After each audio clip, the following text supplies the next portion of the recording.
तो उस बच्चे के अंदर कब लालच समा जाएगा ये पता ही नहीं चलेगा। मजबूरी रोज हमारे सामने आ रही है, या उस पर उतना मस्तिष्क ही नहीं है कि उतनी गंभीर चर्चा को वो समाहित कर पाए। आपको साधने के लिए आप साधना कर सको, आपका साधना सबसे पहले जरूरी है।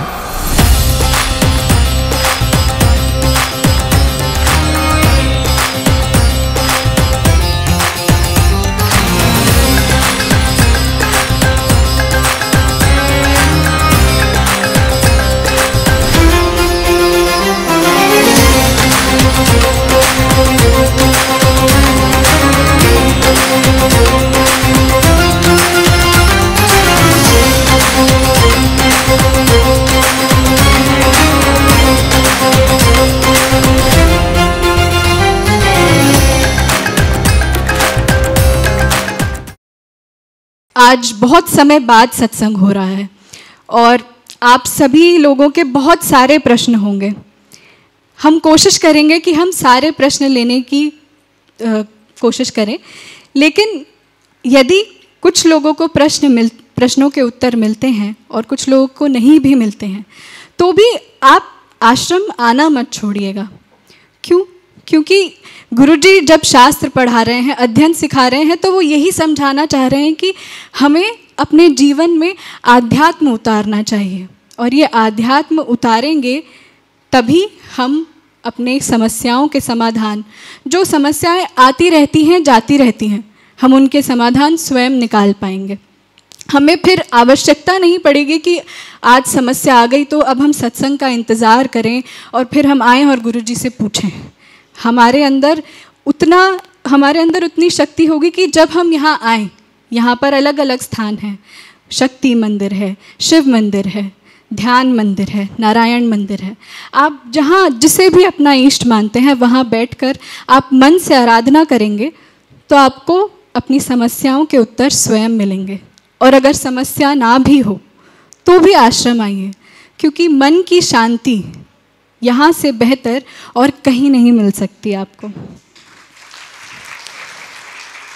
जैसे पिछले 2 सालों से महामृत्युंजय जप अनुष्ठान चलता आ रहा है, इस साल भी पुनः ये अनुष्ठान होगा और ये 21 जुलाई से 23 जुलाई को होगा। 23 जुलाई को जैसे पिछले 2 साल से कावड़ यात्रा निकाली जाती थी, उसी प्रकार 23 जुलाई को आश्रम से कावड़ यात्रा निकाली जाएगी और फिर हम पुनः जल लेकर लौटेंगे और शिव जी की उपासना करेंगे। गुरुजी ने जो प्रथा शुरू की थी 2 साल पहले, उसमें वो जो लोग यहाँ उपस्थित थे और जिनके घर पे बहुत गंभीर स्वास्थ्य की समस्याएं थीं, उन लोगों को गुरुजी ने आगे बुलाकर उनको फूल स्वरूप पूजा करवाई थी। और फिर जिसके कारण उन लोगों के घर पे जिन लोगों का स्वास्थ्य खराब था उसमें सुधार देखने को मिला और वो लोग स्वस्थ भी हुए।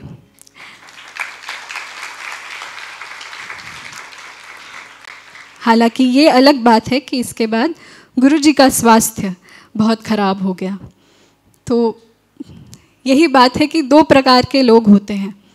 पहला, जो ये सोचते हैं कि हमारे जीवन में इतने कष्ट क्यों हैं, हमारे साथ ही ऐसा क्यों होता है। और दूसरे ऐसे महापुरुष होते हैं जो लोगों के कष्ट अपने ऊपर ले लेते हैं।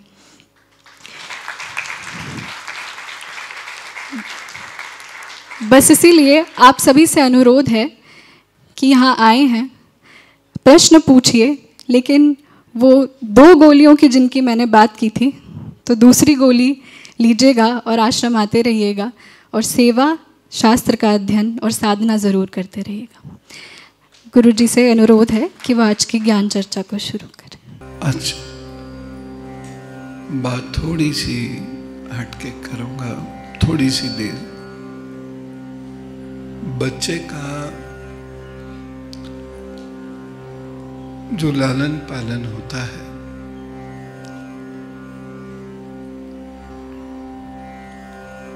उसके 2 खंड हैं, नेचर और नर्चर। नेचर में तो हम कुछ नहीं कर सकते, उसकी जेनेटिक वैल्यूज हैं, उसके पूर्व जन्म हैं, बहुत सारी और चीजें हैं। तो उसमें तो हम बहुत कुछ नहीं कह सकते, लेकिन नर्चर में हम बहुत कुछ कर सकते हैं। और इतना कुछ कर सकते हैं कि बहुत कुछ इम्पैक्ट उसके नेचर का आए, चेंज आए।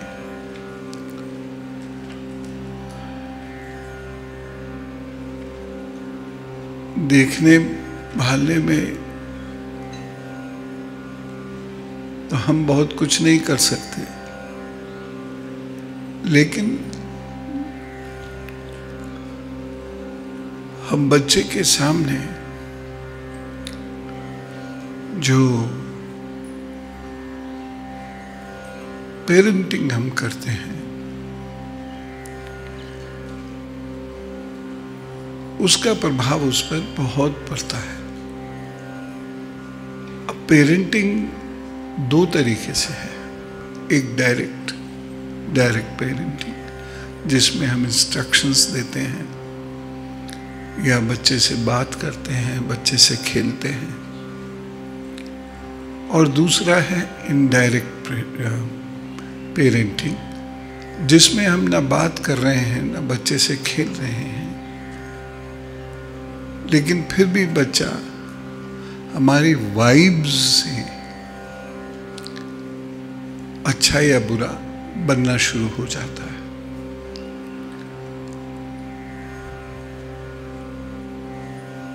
वाइब्स बहुत स्ट्रॉन्ग चीज है, इस पर अभी चर्चा करूंगा।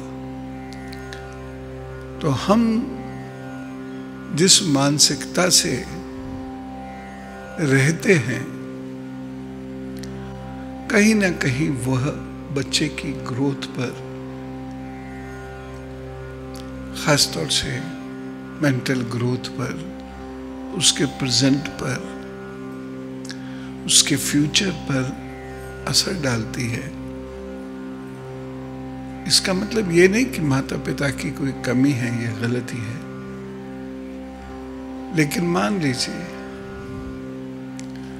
किसी के पिता को या माता को बहुत लालच है और उनके घर में इस प्रकार से बातचीत होती है या उनकी जो नेचर है वो रिफ्लेक्ट करती है, तो उस बच्चे के अंदर कब लालच समा जाएगा ये पता ही नहीं चलेगा, और वो एक ऐसी अवस्था में आकर पता चलेगा जब कुछ किया नहीं जा सकता, क्योंकि हम सब मनुष्य हैं, कहीं ना कहीं हमारे हाथ बंधे हुए हैं।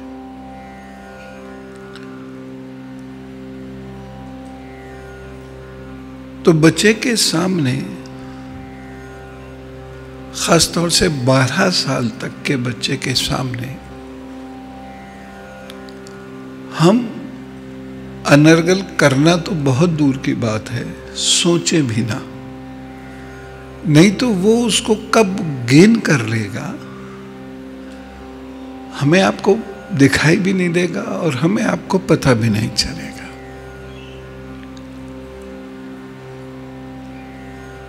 मैं उदाहरण देता हूं भारत की सभ्यता से।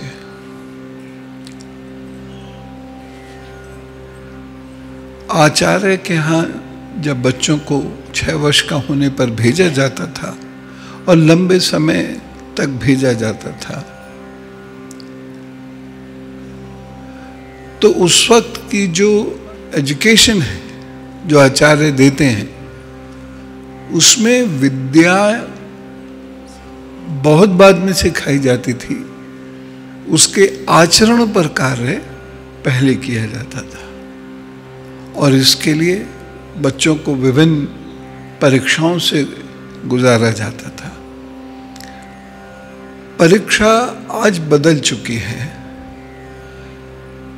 आज आपको एक फिक्स डेट पर क्वेश्चन पेपर सॉल्व करना होता है, उसके आधार पे मार्क्स आते हैं, और हम लोग ऐसे हैं कि मार्क्स के बेसिस पे बच्चे का भविष्य बच्चे का और आकलन करना शुरू कर देते हैं, जबकि ऐसा नहीं होना चाहिए।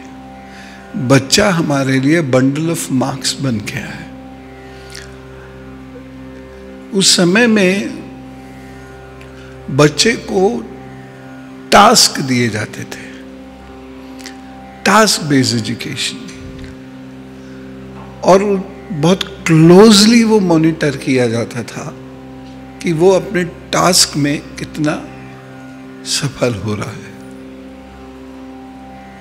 किसी को गाय चराने भेज दिया,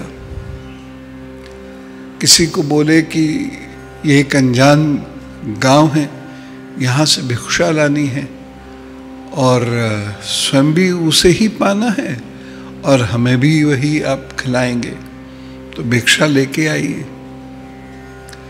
भिक्षा मांगनी आसान नहीं है, और भिक्षा में धन नहीं लाना है, भिक्षा में केवल अन्न लाना है, या जिस घर के सम्मुख ये चीजें हो वहां से भिक्षा लेनी है, और जहां पर ये चीजें ना हो वहां से भिक्षा नहीं लेनी है। तो वो जो टारगेट है, वो जो टास्क है, वो बहुत डिफिकल्ट होता चला जाता है। ऋषि अरुण का जो पुत्र है, ये एक उदाहरण मैं दे रहा हूं, वैसे तो ऐसे अनेक उदाहरण हैं, क्योंकि हर शहर में एक इस प्रकार का आचार्य कुल होता था, ऋषि कुल होता था, और वहां पर ये शिक्षाएं दी जाती थी। तो वो वेदाध्ययन करके घर आते हैं, तो उनसे उनके ऋषि पिता पूछते हैं कि आपने वेदाध्ययन किया?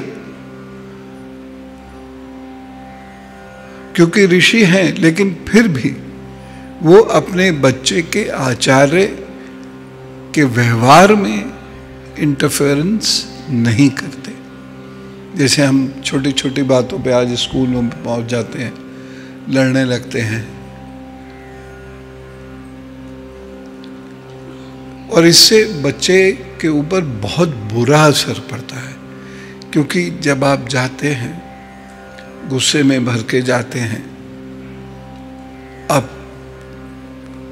चूंकि एजुकेशन का कॉमर्शलाइजेशन हो गया है, तो टीचर एक एम्प्लॉय हो गया जो हायर फायर किया जाता है। पूर्व में ऐसा नहीं था, अभी लोग के देखते देखते ये डिग्रेडेशन हो गया। तो उन्होंने पूछा, तो उनके पुत्र ने कहा, मैंने ये पढ़ लिया है, मैंने वो पढ़ लिया है, मैंने ऐसे पढ़ लिया है, मैंने वैसे पढ़ लिया है, और इस बात में मेरा कोई सानी नहीं। लंबी कथा है, मैं शॉर्ट कर रहा हूं।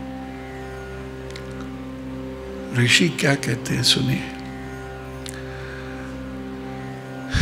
ऋषि कहते हैं कि तुमने वेद पाठ करना सीख लिया है, अध्ययन सीख लिया है, लेकिन तुम अभी मात्र वेद पाठी हो, वैदिक नहीं हो। तुम्हारे अंदर यानी जो वेद सम्मत भविष्य, वेद सम्मत सोच होती है, वो तुम्हारे अंदर अभी नहीं है, मिसिंग है। दरवाजा लॉक ही कर दो। तो वो सोच अभी नहीं है, दोबारा जाओ। तो उसको दोबारा भेजते हैं, वो लड़ते नहीं है आचार्य से जाकर, क्योंकि ये कमी या तो माता पिता की होगी, या ये कमी जो जब बच्चे ग्रो कर जाते हैं तो माता पिता का वश भी उनके ऊपर बहुत ज्यादा नहीं रहता। तो ये कमी उस विद्यार्थी की स्वयं रही होगी। वो पुनः अध्ययन करते हैं, और इस बार जब लौटते हैं तो क्या अंतर देखते हैं, उनसे फिर वही प्रश्न किया गया। तो उन्होंने कहा, जी मैंने अपना संपूर्ण प्रयत्न किया है, त्याग किया है, और मैंने वेद को पढ़ना समझना सीखा है, यानी मॉडेस्टी आ गई, विनम्रता आ गई। जैसे ही ज्ञान आता है और विनम्रता आ जाती है उसके साथ, तो मनुष्य ज्ञानी होगा, अन्यथा नहीं होगा। श्री कृष्ण जी भी जब गीता में ज्ञान योग की बात करते हैं तो इस प्रकार की चर्चा छुपे रूप से वह करते हैं, और अर्जुन उसको बहुत ध्यान से सुन रहे हैं। गीता के कई अध्यायों में उसको बांटा जा सकता है, खंडों में बांटा जा सकता है, उस पर फिर कभी चर्चा करेंगे। जैसे विषाद योग, ज्ञान योग, भक्ति योग, सांख्य योग आदि आदि। तो अब उनको संतुष्टि हुई, इतना लंबे समय तक अपने बालक को दूर रखा उन्होंने कि ये श्रेष्ठ पुरुष बने और ये श्रेष्ठ विद्वान बने। इसके लिए इतने लंबे समय तक वह बालक को अपने से दूर रखते हैं।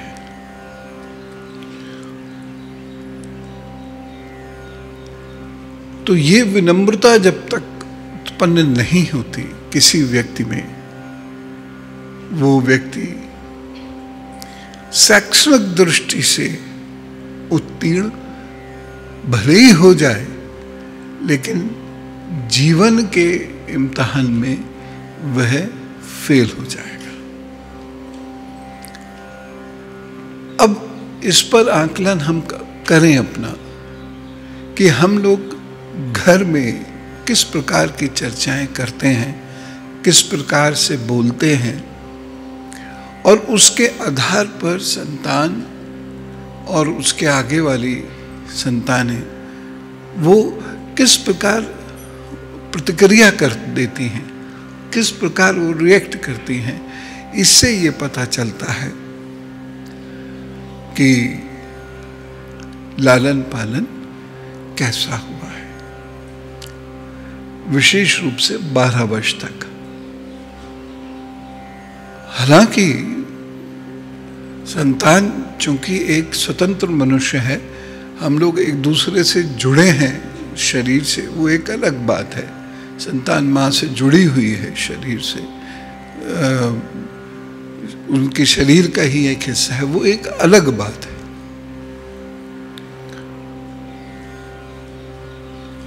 लेकिन एक समय में आकर वह स्वतंत्र है, उसकी सोच स्वतंत्र है, और वो अपनी स्वतंत्रता को किस रूप से प्रदर्शित करती है, यहां पर माता पिता भी मजबूर हो जाते हैं।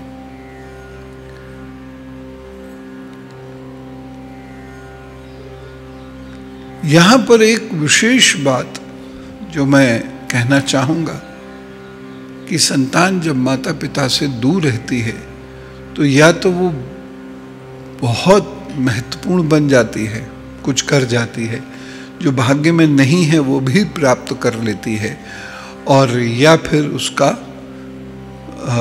जो चरित्र है उसका निर्माण नहीं हो पाता। दोनों ही चीजें हैं।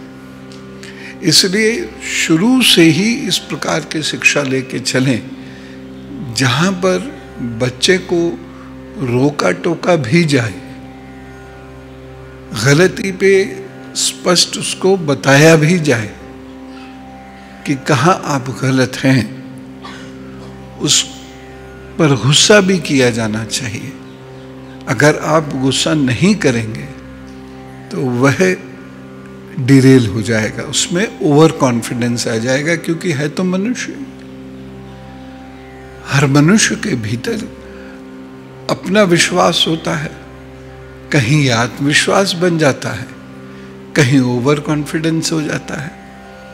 तो इस बात का ध्यान रखना बहुत आवश्यक है। कहने का अर्थ ये है कि जो हमारी शिक्षा पद्धति है, श्री राम और श्री कृष्ण भी उसी से निकले हैं। यद्यपि उनकी जो सोच रही होगी, उनका जो व्यक्तित्व रहा होगा, उनकी जो शक्तियां रही होंगी, उनकी जो दिव्यता रही होगी, वो तो अलग होगी, लेकिन उस पर प्रभाव आचार्य का आता है सबसे पहला, फिर माता पिता का आता है। अब यहां पर बहुत सारे लोग कह सकते हैं कि सबसे पहला प्रभाव तो मां का होता है। मां का प्रभाव नेचर डेवलप करने में होता है। जब बच्चा नर्चर हो रहा होता है, उसकी सोच में परिवर्तन हो रहा होता है, जब उसके अंदर शक्तियों का समावेश हो रहा होता है, जब वह जागृत हो रहा होता है, तो वो जहां पढ़ रहा है वहां का सबसे ज्यादा प्रभाव उसके ऊपर आता है।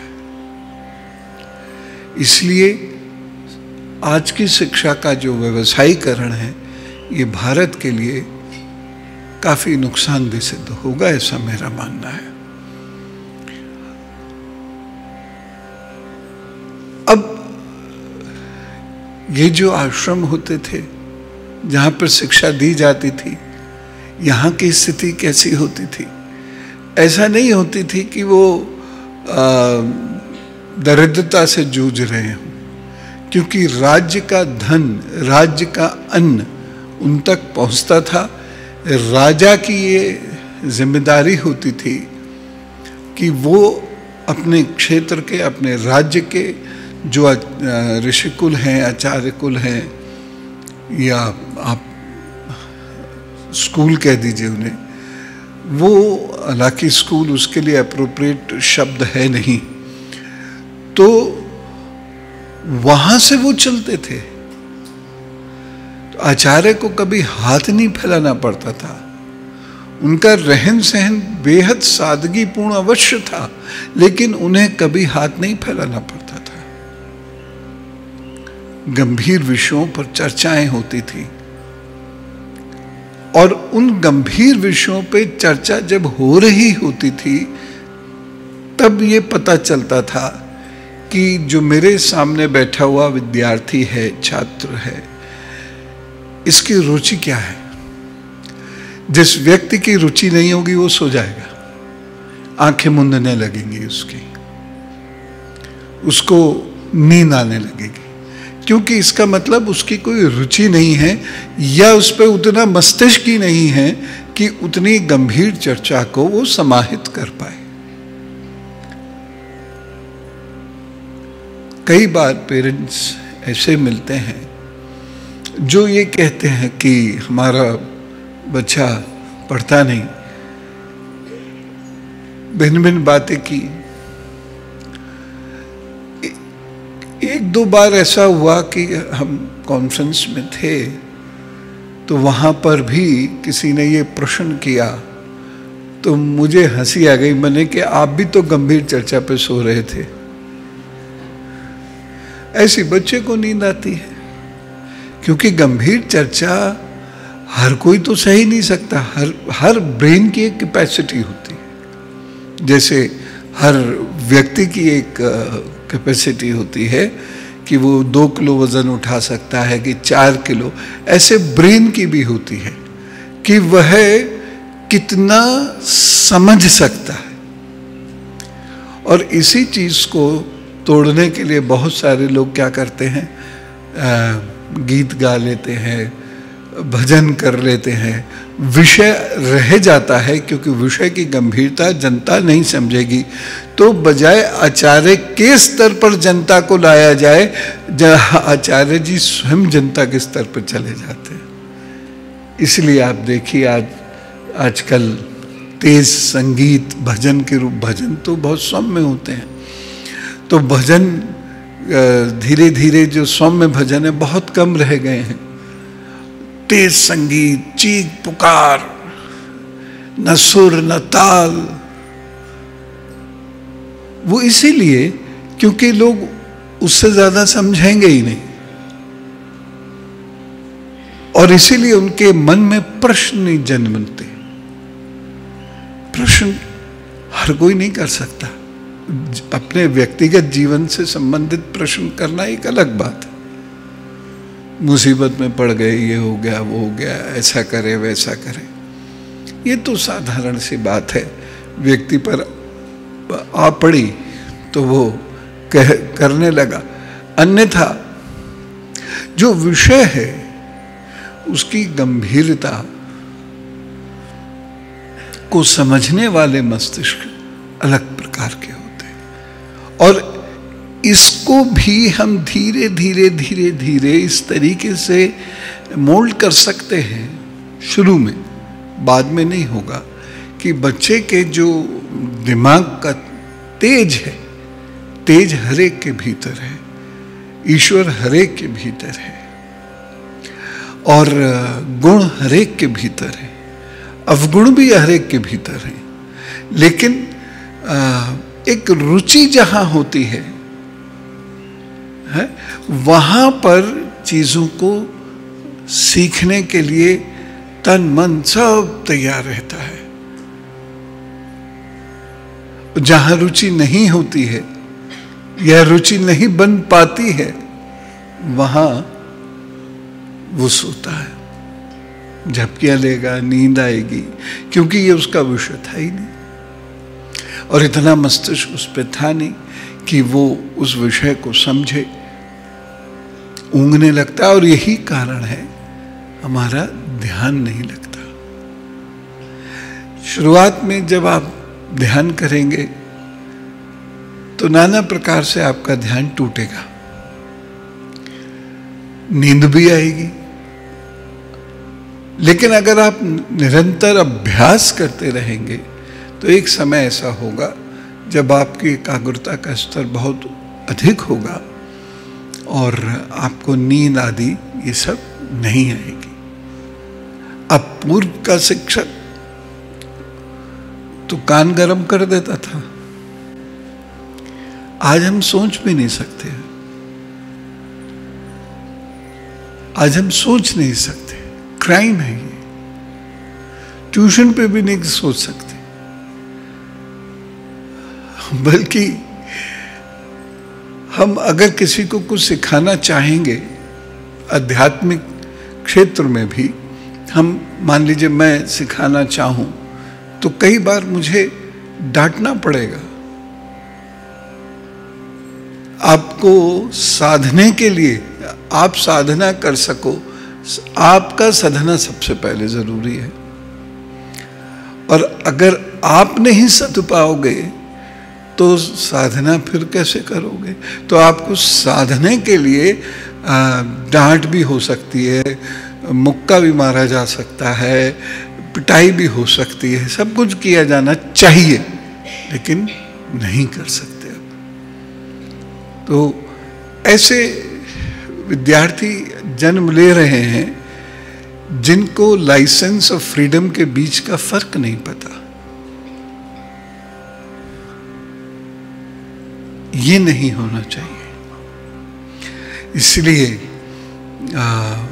बहुत सारे फैक्टर्स होते हैं जो ध्यान ना लगे, एकदम ऐसे आसान नहीं है ध्यान लगना, लेकिन अभ्यास लगातार यदि होता रहेगा तब निश्चित रूप से एक ना एक दिन आपका ध्यान लगने लगेगा। मैं वाइब्स की बात करने वाला था। हर व्यक्ति के भीतर एक स्पंदन होता है, उस स्पंदन को समझना जरूरी है, और ये स्पंदन विरासत में नहीं आता। आप विरासत में ये कैसे दे सकते हैं? बहुत सारी ऐसी चीजें हैं, माता पिता बहुत अच्छे हैं, संतान उतनी अच्छी नहीं है। लेकिन मैंने ऐसा भी कई बार देखा है कि माता पिता बिगड़े हुए हैं और संतान अच्छी है। ये भाग्य की बात है। लेकिन सामान्य नियम यही है कि हमारे जो इंटरनल वाइब्स हैं, ये इतने मजबूत होने चाहिए कि हम अपना कार्य बहुत अच्छे तरीके से कर सके, और जो लालच है, षड्यंत्रकारी प्रकृति है, मोह है, आदि आदि जो दुर्गुण हैं, पंचविकार हैं, ये समाप्त होते चले जाए। एकदम नहीं होंगे, लेकिन लगातार आप प्रयत्न करेंगे तो होंगे। जैसे मनुष्य कई चीजें एक्सपीरियंस से सीखता है। एक व्यक्ति ने ये तय किया, मैं सत्य बोलूंगा,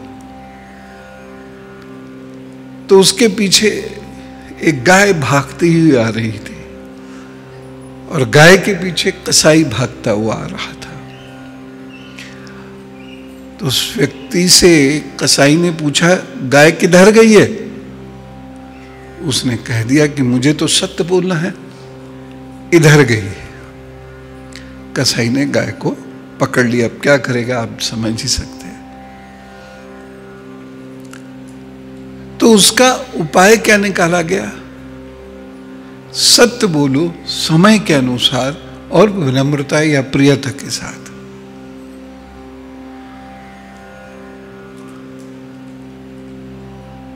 तो उसने सत्य बोला,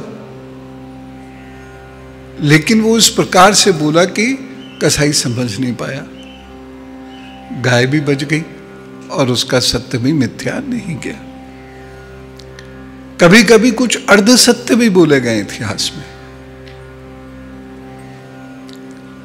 है सत्य वो, लेकिन कहने का तरीका अलग था, और उस तरीके में किसी को षड्यंत्र में फांसना उद्देश्य नहीं था, उसका उद्देश्य सत्य था। और ये बोला था युधिष्ठिर ने, आपको पता ही होगा, अश्वत्थामा मर गया किंतु हाथी। तो ये एक तरीका था जहां कुछ भी मिथ्या संभाषण नहीं था। वो मजबूरी थी उस समाज को, उस धर्म को जीवित रखने के लिए, ये मजबूरी थी। तो इस प्रकार से बोलना पड़ा। इसका मतलब ये नहीं है कि ये मजबूरी रोज हमारे सामने आ रही है, कभी कभार आती है जीवन में, शायद 2, 4, 5 बार, 6 बार आएगी तो आएगी, बने अन्यथा नहीं। लेकिन एक प्रकार का विशेष दिमाग होता है, उसकी वाइब्स बहुत नेगेटिव होती हैं। वो जब सोचेगा षड्यंत्र का ही सोचेगा, वो जब सोचेगा उसमें हीन भाव नहीं आएगी, वो जब सोचेगा उसके अंदर घमंड आ जाएगा। इससे बचना होगा। और आप जब पढ़ते हैं शास्त्र को, कोई भी एक शास्त्र लेके, तो यही चीज आपके भीतर धीरे धीरे धीरे धीरे समाहित होती है और व्यक्तित्व का एक हिस्सा बन जाती है। इसलिए मैं बार बार कहता हूं, पढ़ो पढ़ो, उसको समझने का प्रयत्न करो, तो वो जीवन में स्वयं उतरने लगेगा। मैं जगह जगह पहले लिखाया था, आज बहुत सारे लोगों को याद है और वो अपनी हर चीज में उसका उपयोग भी करते हैं। हम कहते थे, मेरे प्रभु क्षमामदेहि। न जाने हम क्या बोल गए, न जाने हमसे क्या गलती हो गई, इसलिए हमको क्षमा करो मेरे प्रभु। हम दिन में कई बार ऐसा लिखते थे। तो इसका मतलब ये नहीं कि हम पापी हैं, लेकिन हम पाप ना करें, इसके लिए ये आवश्यक है। और यही चीज बच्चों को भी सिखाना चाहिए। दुनिया में बहुत सारे व्यापारी हैं, सारा व्यापार झूठ पे चले ऐसा नहीं है।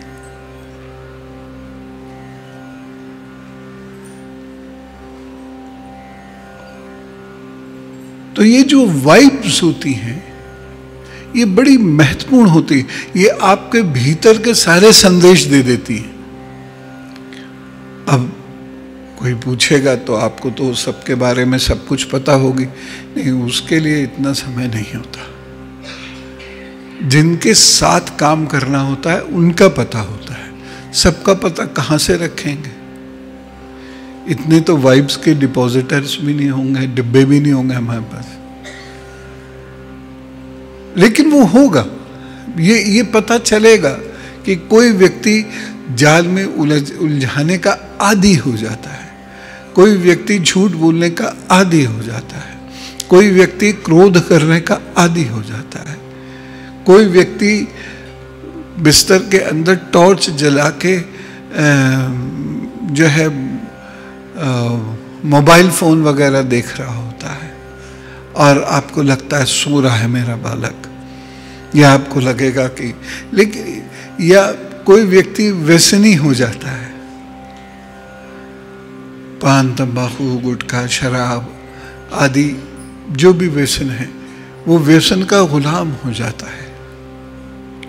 ये कमजोर वाइब्स वाले लोग होते हैं, लेकिन जिनके अंदर आत्मबल मजबूत होता है, खूब होता है, भरपूर है, तो वो लोग अपने पथ से कभी नहीं भटकेंगे, कष्ट को सह लेंगे, भगवान के चरणों में घंटों रो लेंगे, लेकिन पथ से भटक कर वह कभी भी चरित्र को नहीं छोड़ेंगे।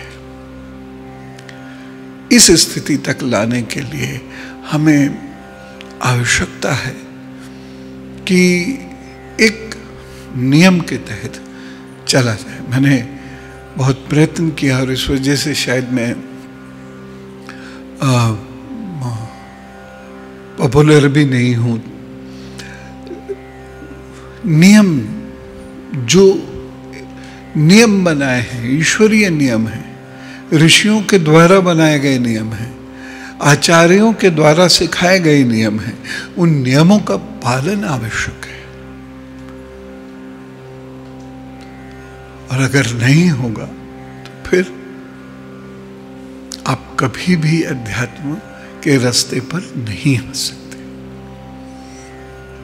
कभी नहीं आ सकते। आप चाहे कुछ कर लीजिए, कितनी माला फेर लीजिए, नहीं आ सकते।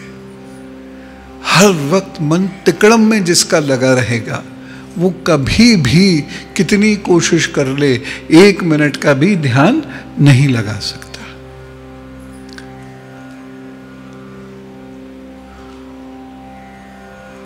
एक मिनट का भी, वर्षों के बाद भी 1 मिनट का ध्यान उसको नहीं लगेगा, क्योंकि हम तिकड़म कर रहे हैं।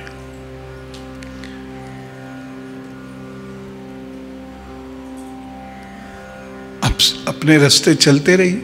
जब हम कहते हैं भगवान तेरे पर भरोसा है, जब हम कहते हैं भाग्य बहुत बड़ी चीज है, तो फिर उसी के रास्ते पे चलते रहो। मेरे तिकड़म लगाने से मेरा भाग्य बदलेगा थोड़ी। मेरे कर्म की श्रेष्ठता से, मेरे व्यवहार से, गुरु की कृपा से मेरा भाग्य बदलेगा, मेरी साधना से मेरा भाग्य बदलेगा। बदलेगा, बदलता है ऐसा नहीं है, लेकिन यहां पर कोई तैयार नहीं होता कुछ करने के लिए। सबको दवाई चाहिए जो तुरंत फायदा पहुंचा दे। ये मेडिकल साइंस में होता है, लेकिन ये भाग्य के क्षेत्र में कभी नहीं होता है। तो मां यशोदा का चरित्र आप पढ़िए या सोचिए। अगर वो कहीं पढ़ने में नहीं भी आता तो सोचिएगा कि वो श्री कृष्ण को कितना समय देती थी, श्री कृष्ण की कितनी हरकतों को सहती होंगी, जहां पूरा गोकुल पीछे पड़ जाता था उनके, क्योंकि शरारती थे। और शरारती बालक कुछ विशेष करता है जीवन में, उसकी शरारतें नियंत्रित करके मार्ग पर डाल देना चाहिए बस उसको, क्योंकि उसके अंदर ऊर्जा भी है और दिमाग भी है, तभी शरारत कर पाया। बुद्धू बच्चा शरारत नहीं करेगा कभी।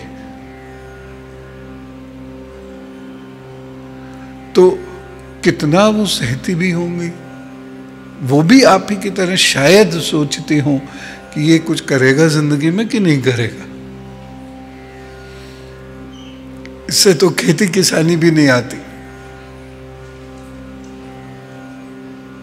तो ये कैसे खाएगा कमा के?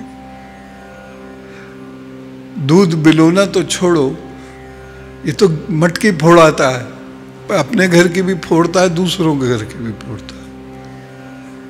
तो वो भी उसी मार्ग से शायद गुजरते हों, लेकिन धैर्य, अद्भुत धैर्य उनके अंदर है, इसलिए वो उनकी सब चीजों को सहती है। कान श्री कृष्ण के भी पकड़े उन्होंने, उनकी मां ने, ऐसा नहीं है। जबरदस्ती बलात् मुंह उनका भी खुलवाया गया, उसके अंदर कुछ भरा हुआ था। और यही हमारी संस्कृति की श्रेष्ठता है कि हम प्रभु को स्वयं से दूर नहीं करते, बल्कि अपने साथ लेके चलते हैं। उनके जन्मदिन को भी मनाते हैं। अब देखिए श्री कृष्णाष्टमी आएगी, उनके विवाह को मनाते हैं, महाशिवरात्रि होती है, हम उनको साथ लेके चलते हैं। तो भगवान को अपने से दूर मत कीजिए। जब हम बहुत अधिक, यहां पर एक संतुलन की बात भी मैं कहना चाहूंगा और उसके बाद बात पूर्ण करूंगा कि दो चीजों के बीच में एक संतुलन चाहिए। भगवान अगर बहुत दूर हो जाएगा तो आप दिया बत्ती, नाना प्रकार की पूजाएं, अनुष्ठान, ये सब तो करेंगे, लेकिन भगवान को अपने भीतर या अपने साथ नहीं पाएंगे। वो सखा भी तो होते हैं, वो भाव आपके अंदर उत्पन्न नहीं होगा कभी। दूसरी तरफ एक और सिद्धांत भी है, उसका भी पालन हमें करना है। यद्यपि भगवान जी पे वो सिद्धांत नहीं लगता, लेकिन फिर भी मुझे बताना जरूरी है। Familiarity brings contempt. तो अपने गुरु से एक डिस्टेंस रखिए, अपने भगवान से एक डिस्टेंस रखिए, अपने माता पिता से एक डिस्टेंस रखिए, अपने शिक्षक से एक डिस्टेंस रखिए। वो डिस्टेंस जो है उसके भीतर एक प्रेम मिश्रित भय होगा कि हाय मैं गलत ना कर दूं। और इसीलिए आज के वो माता पिता सचेत हो जाएं बुढ़ापे में एड़ियां रगड़ने के लिए, जो बच्चों को अपने साथ बिठाकर व्यसन कराते हैं। बहुत कॉमनली चल पड़ा है ये। तुम्हें स्मोक कर रहा है, मेरे साथ बैठो स्मोक करो, बाहर जाके मत करो। अरे क्या फर्क पड़ रहा है, स्मोक तो स्मोक है। अब वो घर में बैठ के आप लें या बाहर लें, व्यसन तो व्यसन ही है। घर में होने से, पिताजी के सामने होने से व्यसन समाप्त थोड़ी हो जाएगा। बहुत सारे लोग कहते हैं मेरे साथ बैठ के पी, खूब हो, और फिल्मों के प्रभाव से ये तेजी से बढ़ रही हैं चीजें।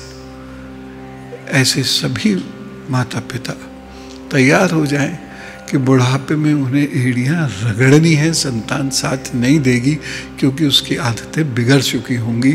वो कहेगा अरे यार पापा तुम भी बेवकूफ हो, वो कहेगा एक दिन, क्योंकि फेमिलियरिटी ब्रिंग्स कंटेम्प्ट। आपने वो जो एक डिस्टेंस होना चाहिए था, वो डिस्टेंस खत्म कर दिया। तो वो जो एक प्रेम मिश्रित भय होता था, आपने उसे समाप्त कर दिया। तो ये बहुत आवश्यक है, नहीं तो आज्ञा कैसे मानेंगे। और ये प्रशिक्षण का एक हिस्सा होता था। नालंदा तक यानी 5th AD तक ये नियम खूब अच्छे से फॉलो किए गए। उसके बाद कालांतर में धीरे धीरे समाप्त हो गए। आचार्य विद्यार्थियों के मध्य में रहते थे और उनका जो शयन होता था विद्यार्थियों के आसपास होता था, और एक साथ कुछ अकेले विद्यार्थी नहीं, एक साथ 3-4 विद्यार्थी रहते थे।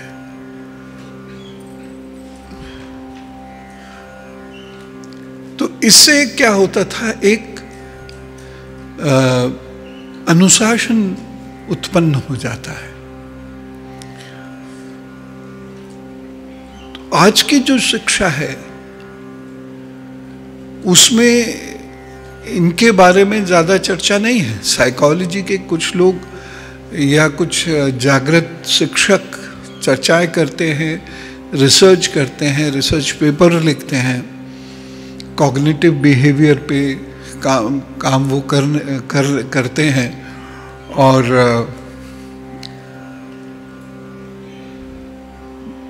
बच्चों के व्यवहार को समझने का प्रयत्न करते हैं, बच्चों में रमते हैं, उनकी समस्याएं में उनको रुचि लेनी होती है।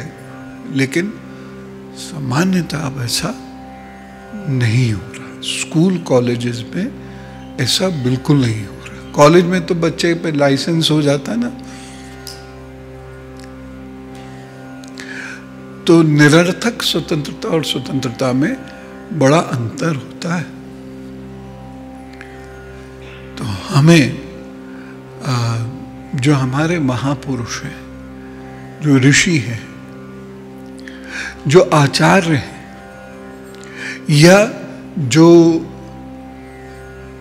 विद्यार्थी रहे, या जो तंत्र रहे, या हमारे जो भगवान हैं, उनको बहुत ध्यान से पढ़ना समझना चाहिए। उन्हें इतना भी दूर ना कर दें हम कि हम उनकी आरतियां तो गावें लेकिन उनके जीवन व्रत को हम ना देखें, और इतना भी करीब नहीं कि टोकरी में भगवान लिए घूम रहे हैं। ऐसा भी नहीं, आजकल ये भी बहुत हो रहा है, टोकरी में भगवान चल रहे हैं, बैटरी वाला कूलर लगा हुआ है इतना सा। ये दोनों एक्सट्रीम चीजें, और इन दोनों से भक्ति का कोई लेना देना नहीं है। तो सखा भाव होना चाहिए। भगवान पिता है, माता है, मित्र है, तो उनमें उन भावों के दर्शन कीजिए, उनके इतिहास के दर्शन कीजिए, तो आपको भगवान के प्रति एक प्रेम, समर्पण उत्पन्न होगा। प्रेम होगा तो पूरी तरह समर्पित ही हो जाएंगे, और नहीं प्रेम होगा तो समर्पण नहीं आ सकता। बिना समर्पण के, पूर्ण समर्पण के भगवान नहीं मिलते। तो कहीं ना कहीं हमें ये याद रखना चाहिए कि हम कर्म तो अवश्य करें, लेकिन फल भगवान के हाथ में है, ये भी सोच के चलें। जो मनुष्य सांस नहीं ले सकता, वो मनुष्य कहता है ये काम, ये सब मैंने किया है, ये बिल्डिंग मैंने खड़ी की है, मैंने इतनी मेहनत की, आज मैंने इतना पैसा कमा लिया, मैंने गाड़ियां ले ली। ये अहंकार मात्र है। मनुष्य का स्वयं पर बहुत सीमित नियंत्रण है, और बच्चों को लेके यहाँ माता पिता भी मजबूर हो जाते हैं कभी कभी। तो जो पेरेंटिंग है वो तो है ही है, लेकिन फिर उसका जो भाग्य है, मैंने बच्चे का भाग्य बना दिया। हम कौन है, अपना ही नहीं बना पाए कभी, बच्चे का हम कैसे बना देंगे। या बहुत सारे चिकित्सक मुझे मिले, मैंने ठीक कर दिया। चिकित्सक अच्छे से अच्छी दवा दे सकता है, ठीक नहीं कर सकता।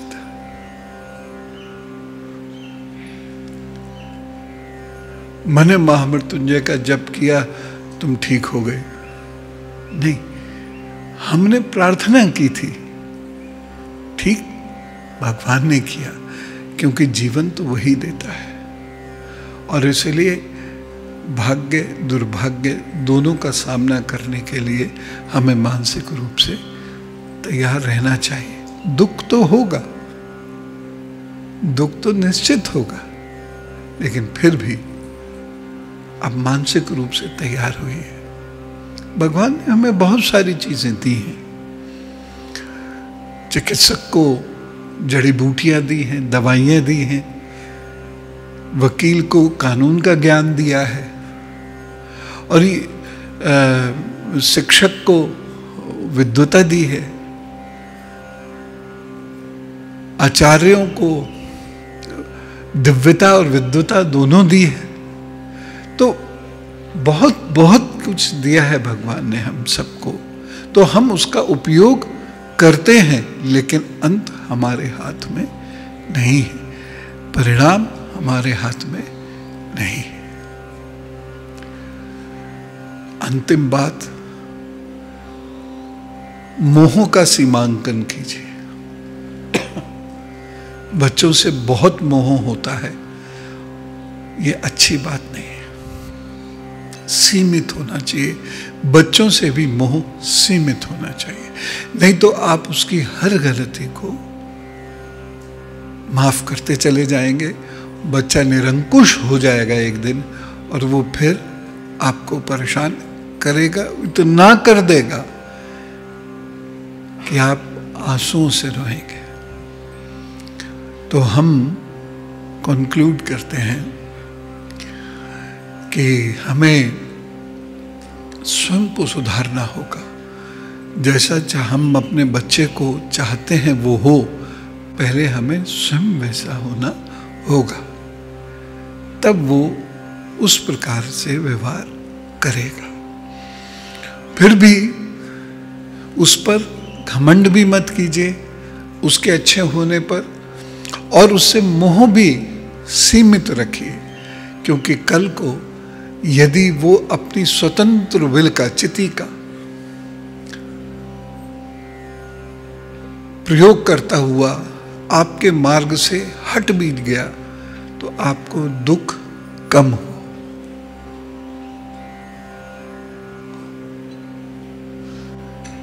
इन शब्दों से, इन शब्दों के उपरांत मैं जो भी ज्ञान है सब भगवान को अर्पित, अपने गुरु भगवान को अर्पित करते हुए अपनी बात पूर्ण करता हूँ।